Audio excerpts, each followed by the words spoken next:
Tu ne voudras plus jamais un autre type d'enoki après avoir goûté cette farce. Je vais commencer par écraser 600 g de pommes de terre déjà cuites et encore chaudes pour faciliter. Nous allons préparer une recette d'enoki délicieuse, déjà prête et farcie.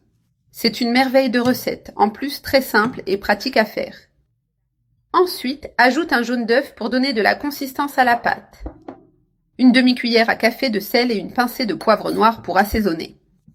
Je mélange tout avec les pommes de terre jusqu'à obtenir un mélange bien homogène. Maintenant, nous allons préparer la pâte de notre enoki. Je commence à ajouter la farine de blé. J'ai 200 g de farine de blé et je l'ajoute petit à petit, en mélangeant bien à chaque fois pour obtenir la bonne texture de la pâte. Je retire la pâte du bol. Je la place sur un plastique propre et je commence à l'étaler avec soin. Je saupoudre un peu plus de farine dessus pour faciliter l'ouverture. J'étale la pâte délicatement en gardant une épaisseur uniforme, jusqu'à ce qu'elle soit bien maniable et avec une texture délicieuse. Maintenant vient le moment de farcir en commençant par le jambon. J'étale bien du jambon sur toute la surface de la pâte.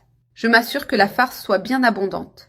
Ensuite, j'ajoute de la mozzarella râpée à texture plus fine. Tu peux varier la farce selon ta préférence, en utilisant d'autres types de charcuterie ou de fromage si tu veux. Pour finir la farce, je saupoudre un peu d'origan dessus, qui apportera un arôme et une saveur spéciale. Maintenant, je commence à rouler la pâte avec soin, en fermant bien pour que la farce ne sorte pas. Je presse légèrement pour donner de la forme et regarde comme c'est joli.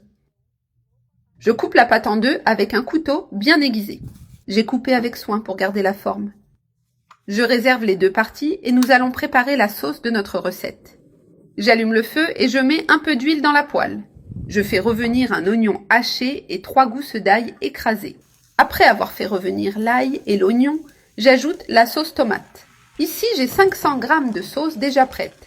Je l'assaisonne avec du sel et du poivre noir à goût. Je mélange bien pour intégrer tous les assaisonnements. J'ajoute 150 ml d'eau pour ajuster la consistance. Je laisse la sauce cuire à feu doux pendant une dizaine de minutes pour bien concentrer les saveurs et épaissir légèrement.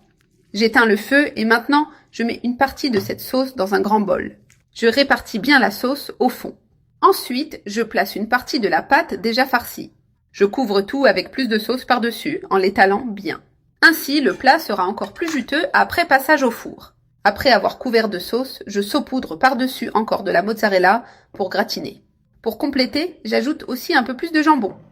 Maintenant, je mets au four à 180 degrés jusqu'à ce que le fromage gratine bien. Notre recette est prête et a un aspect délicieux. Le résultat est super crémeux avec beaucoup de farce. Regarde cette merveille, c'est vraiment irrésistible.